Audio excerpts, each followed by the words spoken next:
Alex Poatan e Ciro Gane se enfrentaram no UFC Casabranca, valendo o cinturão interino da categoria dos pesos pesados. É sobre essa luta que eu vou falar aqui agora. Bom, vamos direto pro assunto. Quem venceu a luta foi o atual campeão. Ele defendeu o seu cinturão interino contra o Poatan. Ele nocauteou no segundo round com 1 minuto e 27 segundos. Bom, como que foi a luta, né? Como eu já tinha trazido em alguns vídeos aqui do card completo, né? O favorito era o Poatan, levemente, estava quase que uns 50-50, mas quando a luta tinha sido confirmada, o favorito era o Ciro Gane. Então, a gente teve essa oscilação, era a luta mais equilibrada da Casabranca, pelo menos no papel, porém, na prática, a gente não teve muito equilíbrio, já que em uma luta de 5 rounds, ela acabou no segundo e por nocaute, e não só isso, nos números que eu vou trazer aqui para vocês, deu para ver que não teve um certo equilíbrio. Antes de entrar nas estatísticas, eu vou falar de forma ali mais qualitativa, né, da luta. O que deu para perceber, na minha opinião, e depois eu posso até trazer um vídeo detalhado e tal, mas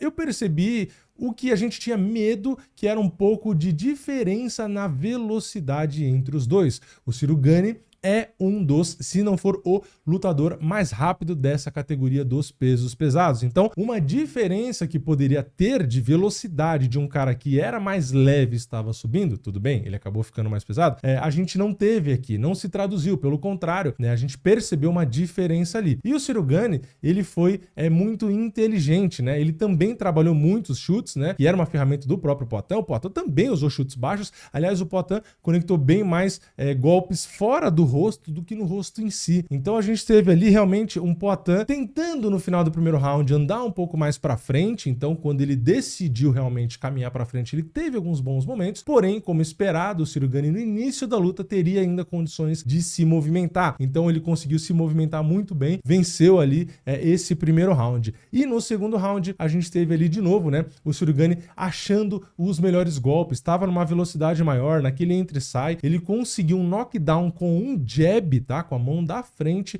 e depois desse knockdown ele conseguiu capitalizar cada vez mais, né? O Poatan foi guerreiro, foi tentando sobreviver ali, foi tentando abraçar, tomou muito golpe, pegou sim golpe na nuca também, né? Durante ali o ground and pound, né? E depois, quando o Poatan consegue levantar, ele ainda sente muito, fica encurralado, e o Gane vai trabalhando até que ele acerta boas mãos, acerta uma mão esquerda muito limpa, e a luta acaba sendo interrompida pelo Herb Dean. Então foi declarado ali um nocaute técnico, com o Poatan balançando bastante em pé, e ele ficou com o rosto inclusive bem machucado. O Ciro Gane tentou 2 quedas, tá? Ele fintou bastante também, então ele usou esse recurso de maneira inteligente, que é algo que eu já tinha trazido aqui também, que era misturar, fazer o Poatan ficar um pouquinho preocupado com queda, porque isso inibe, não deixa o Poatan confortável. A luta não chegou ao terceiro round para frente, que era quando o Gane diminuiria a movimentação, porque historicamente é isso que acontece, e é quando o Poatan geralmente cresce também com volume de golpe, quando ele acha mais a distância. Então assim, a luta acabou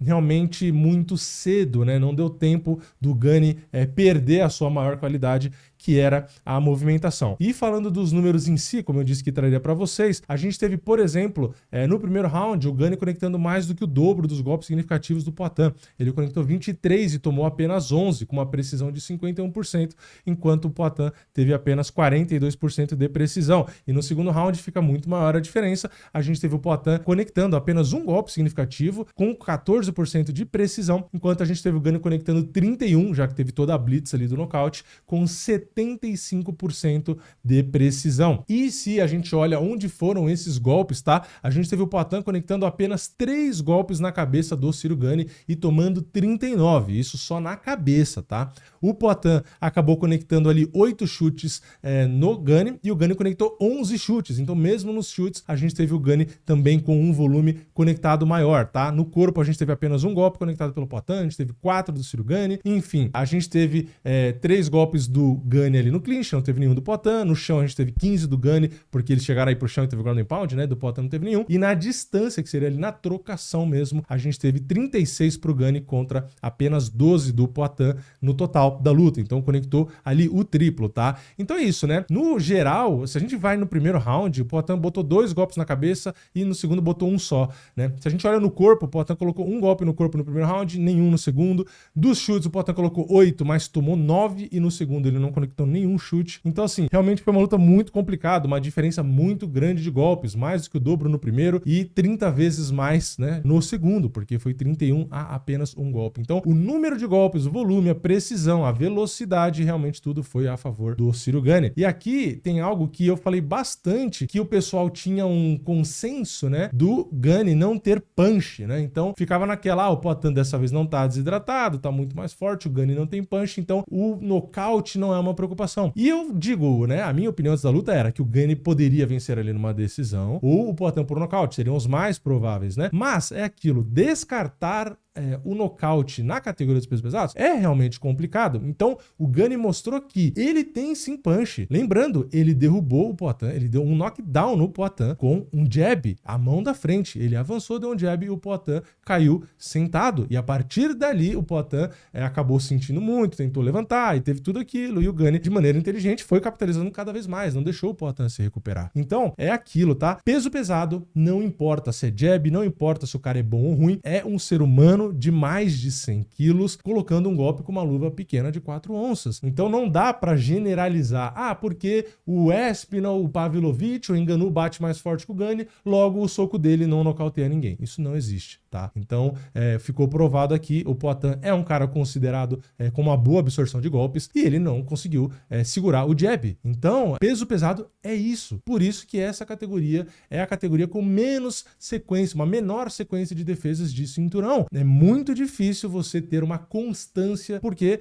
qualquer soco, por mais que o cara seja inferior a você, vai te causar dano e vai poder sim te nocautear. Então, o que eu já tinha falado em lives anteriores, tá? Que eu achava que se o Poatan não vencesse a luta, e dependendo de como fosse, na minha humilde opinião, o ideal seria voltar pro meio pesado e reinar onde ele realmente tinha uma boa superioridade. Então, aqui ele perdeu do campeão interino, não foi nem do campeão linear, que é o Tom Espinal. Então, ele, com essa derrota, e como foi por nocaute e tal, teria que fazer mais uma ou duas lutas aqui no peso pesado, performando bem, para talvez tentar o cinturão de novo. Só que aí tem o Hooket, que tá bem colocado no ranking, que venceu essa luta e que é um cara que tem wrestling, né? Então, eu não sei se vale a pena ficar tentando aí. Eu acho que lá no meio pesado, onde o Poatan já fez várias vítimas e tem um novo campeão, tem até uma nova narrativa e tal, eu acho que talvez seja realmente uma performance, um nível ideal. Claro, muita gente vai falar, mas foi só uma luta, já tá dizendo que, no peso pesado não serve. Não, a questão não é nem essa. De novo, ele poderia realmente continuar treinando nessa categoria, às vezes baixar um pouquinho de peso e tal, mas é aquilo, por que vai ficar tentando aí onde, de novo, ele perdeu do interino, ainda tem o linear e tal, não sei o quê, e ao invés de voltar e reconquistar o cinturão dele e fazer mais defesas, porque isso incrementa o legado dele. Então, é aquilo, tá? Um outro ponto que eu queria colocar, antes de terminar o vídeo até, era sobre a questão do peso do Poatan, né? Lembrando, ele falava no começo ali de uns 107, 108 quilos e tal, uma versão um pouco mais leve, e no fim ele apareceu com 115, 116, sei lá. Então, eu acredito, tá, que isso também atrapalhou, né? Eu falei, inclusive, na live agora, antes do card, que eu preferiria o Poatan com 105, 106, realmente mais leve até que o Gane, porém preservando a agilidade dele, preservando, às vezes, o condicionamento físico, enfim, todas as características, já que o ganho do peso seria favorável por uma luta no grappling, ou talvez daria um pouco mais de potência no golpe, mas ele já tinha potência no golpe. Então eu não trocaria, e eu falei isso na live antes do evento, não agora que a luta já foi, tá? Eu, como eu disse, estou repetindo, não trocaria velocidade para possivelmente ganhar um pouco de punch ou um pouco de força no grappling. Ele já tinha punch, né? Então eu não acho que era necessário. E no grappling o Gane também não oferecia muito risco. Então eu não sei se eu faria essa troca, tá? Eu acho que esse